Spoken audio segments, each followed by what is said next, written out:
পড়ছিলাম রাসেল কাউসারের marketing game বইটি। অত্যন্ত চমৎকার একটি বই। বই নিয়ে অন্যদিন আলোচনা করব।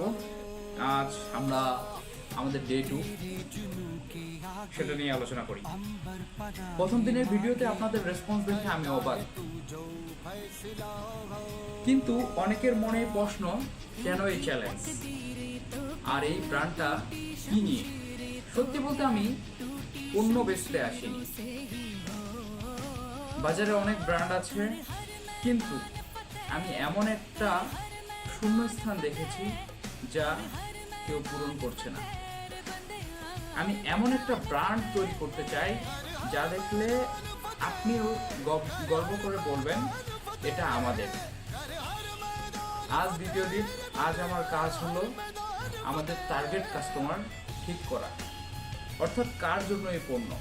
আমি গতকাল রাত থেকে আজ দুপুর পর্যন্ত অনেক রিসার্চ করেছি, শুধু মানুষের সমস্যা কোথায়, আসলে মানুষের সমস্যাটা কোথায় সেটা জানার জন্য। কারণ সমস্যার সমাধান মানেই সফল বিজনেস।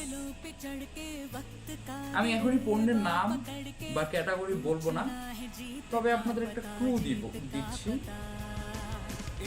এটা আমাদের প্রতিদিনের জীবনের সাথে জড়িত। অর্থাৎ আমরা যে পণ্যটা নিয়ে আসতেছি বা পণ্যটা সেল করবো বা পণ্যটা নিয়ে কাজ করব, সেটা হচ্ছে আমাদের প্রতিদিনের জীবনের সাথে ওতপ্রোতভাবে জড়িত। আপনারা কি কেউ গেস করতে পারছেন? যদি গেস করে থাকেন তাহলে অবশ্যই কমেন্টে জানাবেন। আপনারা যারা নতুন কিছু শুরু করার কথা ভাবছেন কিন্তু শুরু করতে পারছেন না, ভয় লাগছে, আমি বলবো ভয়ে না করে আজই শুরু করে দিন। 328 দিন তো মাত্র শুরু। কাল দেখা হচ্ছে ডে 3-তে, যেখানে আমি বলবো আমার ব্র্যান্ডের নাম আমি কিভাবে ঠিক করলাম। ফলো দিয়ে এবং লাইক কমেন্ট করে পাশেই থাকুন।